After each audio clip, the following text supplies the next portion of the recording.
Joining me now is Prince Edward Island Premier Dennis King. Premier, first of all, great to have you back on the program. And there's potato protest on Parliament Hill, and there's these 6,000 bags of this stuff here.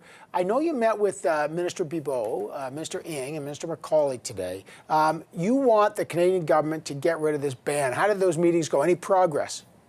Well, I've been trying to say to my staff that, sometimes you measure progress in different ways. So I feel we're continuing to move forward, but frustratingly so, we haven't gotten to the point where we need to be, which is to get this ban lifted and to get these potatoes onto the shelves in the United States, which is our most important market. And just so you know, Evan, we had one truck today in Ottawa.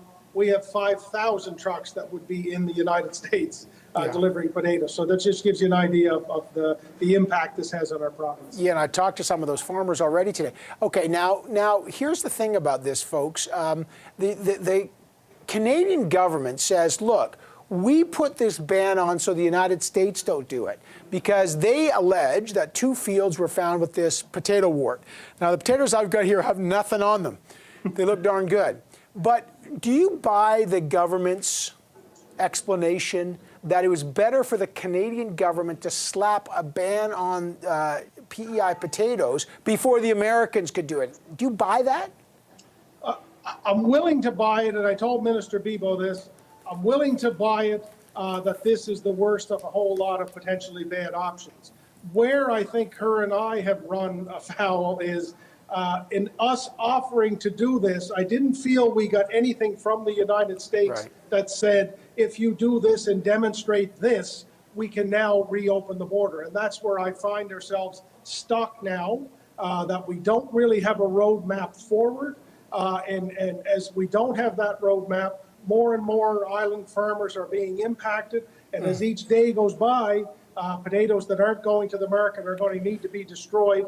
And that is the real tragedy of all this, the impact it has on the family farm. But we're destroying perfectly good quality potatoes that you're holding right there that people need. Half the world is starving, and we're going to be destroying these potatoes for no reason. And it's just so difficult for all of us to really grasp that. Yeah, and just for example, I spoke to a P.E.I. potato farmer, John Visser, I'm sure you know, and they want to export to Puerto Rico where they don't have potatoes, and they can't do it. It's not like this would hurt any other part of the United States. They can't even do that. Now, I know there's a newly minted American ambassador to Canada, David Cohen, who's going to be on this show tomorrow, I should tell people.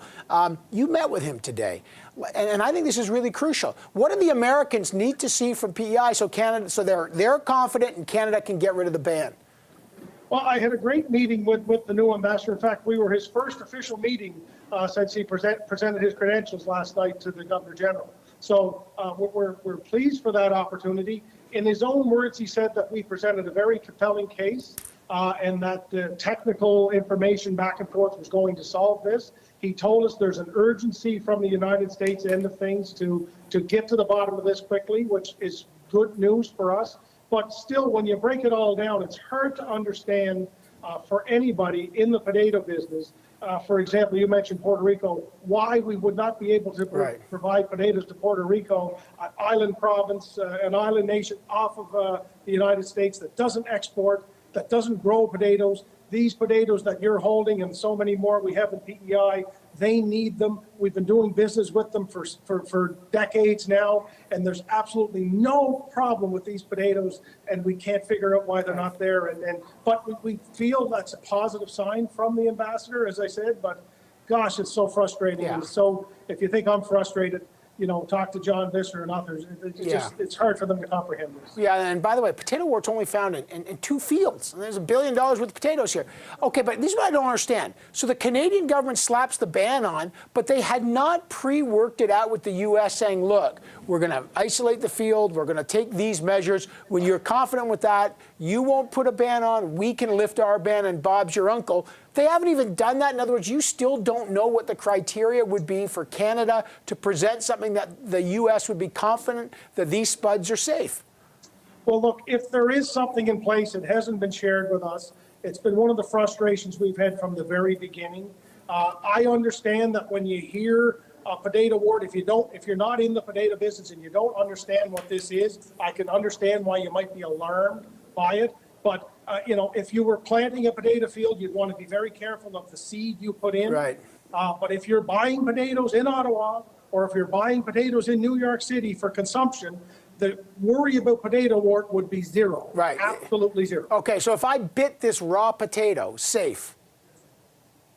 100%. I mean, I'm not sure what your palate is for raw potato, but it would be 100% safe to eat, yes. It's pretty good. I bit it. I bit it because I trust him. There it is. It actually is pretty good. You should boil it and put butter and salt on it. And then I will. Oh, I will. But Premier, this is a big deal. Just last question. What's the drop dead date here? Like, when does this have to be resolved? Because there are farmers that are suffering. This is the major export for P.E.I. What is the drop dead date to get this stuff solved? Well, part of it we might have missed already because we're missing the very, very important Christmas market in the United States. So some we're not going to get back. But as each day goes on, we're missing out. But we're going to start to need to probably destroy potatoes within the next 7 to 10 days, perhaps, which will be a tragedy. But we're trying. The government of P.E.I. is going to buy as many potatoes as they can. We've offered to provide potatoes to food banks all across the country for free. We will ship them there. Just tell us how many you need. And we even offered to the U.S. ambassador today that we would supply potatoes free of charge to the food banks in the northeastern U.S. if you would just let us get them there. So well, listen. Good luck. This is an important issue. I know the farmers they really need this resolved very quickly. It's a critical crop. Premier of Prince Edward Island, Dennis King. Thanks for joining us. Evan, thank you very much.